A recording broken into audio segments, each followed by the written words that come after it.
जय हिंद साथियों, जय श्री राम, जय परशुराम, जय भीम। मैं अम्बेडकर नीरज इंसान एडवोकेट, जूनियर अधिवक्ता सुप्रीम कोर्ट, अध्यक्ष जिला पंचायत सदस्य वेलफेयर एसोसिएशन, सभासद एसोसिएशन, बीडीसी सदस्य वेलफेयर एसोसिएशन, प्रदेश के सम्मानित जिला पंचायत सदस्य, क्षेत्र पंचायत सदस्य और सभासद साथियों को अवगत कराना चाहता हूं कि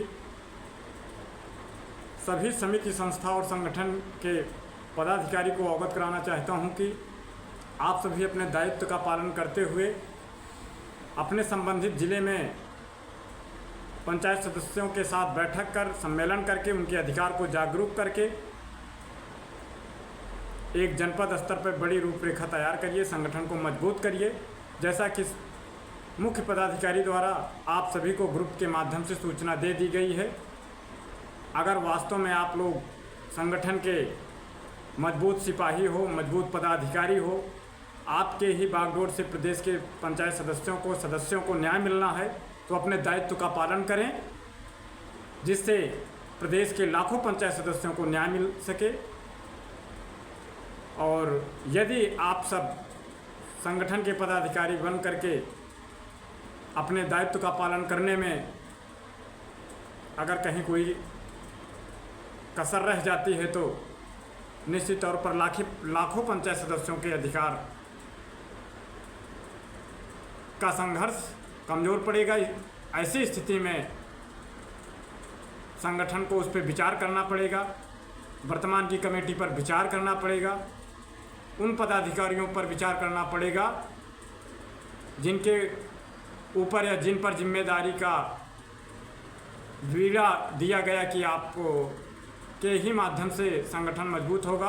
अगर संगठन में कहीं को और कसर है तो उस पर विचार किया जा रहा है। जल्द ही उसका निर्णय संगठन द्वारा होगा।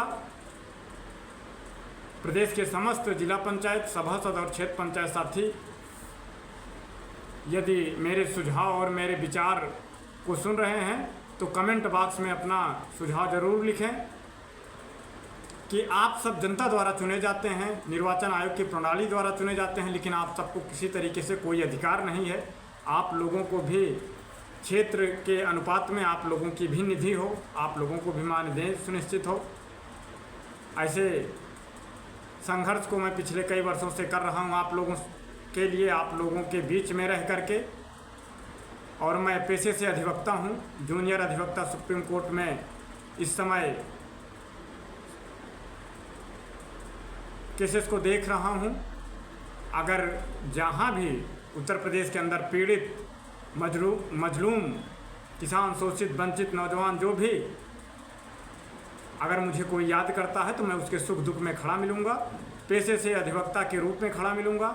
और अगर कहीं भी आपको अधिवक्ता साथी की ज़रूरत हो तो मैं पूरे प्रदेश के 75 ज़िले में 350 तहसील के आसपास में तहसील स्तर पर और डिस्ट्रिक्ट स्तर पर मैं अपने भाई अधिवक्ता के रूप में, आप लोगों के अधिवक्ता के रूप में भी अधिवक्ता उपलब्ध करवाने का काम करूंगा, जिससे आपके साथ एक न्यायिक प्रक्रिया में भी सहयोगी अधिवक्ता मैं दे सकूं।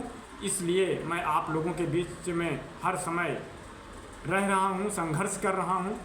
और दूसरे बिंदु पर संघर्ष इस पे भी जारी है कि अनुसूचित जाति के व्यक्ति को आरक्षण की व्यवस्था है, तो अनुसूचित जाति में जो आईएएस, पीसीएस, सांसद, विधायक एक बार बन जाते हैं, उनके परिवार को कुछ लिमिट टाइम बाउंडेशन किया जाए कि उनके परिवार को उतने टाइम तक आरक्षण का लाभ ना मिले, जिससे गरीब परिवार का व्यक्ति का बेटा उस आरक्षण का लाभ पा सके। उदाहरण के तौर पर उत्तर प्रदेश के अंदर कई ऐसे सांसद, ऐसे कई विधायक, कई आईएएस, पीसीएस हैं, वो आरक्षण के लाभ से सांसद, विधायक, आईएएस, पीसीएस बन गए हैं। अब दोबारा उनके बेटा बेटी को आरक्षण का लाभ मिल रहा है। ऐसे में उनको टाइम बाउंडेशन कर दिया जाए, दूसरे दलित परिवार के बेटा बेटी को आरक्षण का लाभ मिले, तब वो सही मायने में आरक्षण का उपयोग हो सकेगा। इस पर भी हम एक अभियान चला रहे हैं। इन सब विचारों से जो भी सहमत हों साथी हमसे जुड़ें, हमारे यूट्यूब चैनल से जुड़ें, इन बातों को शेयर करें जिससे सरकार तक बात पहुंच सके, हमारे शुभचिंतकों तक बात पहुंच सके, हमसे लोग जुड़ सकें। इन्हीं बातों के साथ मैं अपनी बात को यहीं पे रोकता हूं। और इन बात को आप लोग शेयर करिए, सामाजिक प्लेटफॉर्म में, सामाजिक स्तर पे सोशल मीडिया एक ऐसा प्लेटफॉर्म है कि अंतिम शोषित, वंचित, पीड़ित व्यक्ति तक आवाज़ इस सोशल मीडिया के माध्यम से पहुंच जाएगी। और कोई भी ज़रूरत पड़े तो आप लोग मुझे याद करिए। जय हिंद, जय भारत, जय भीम, जय परशुराम।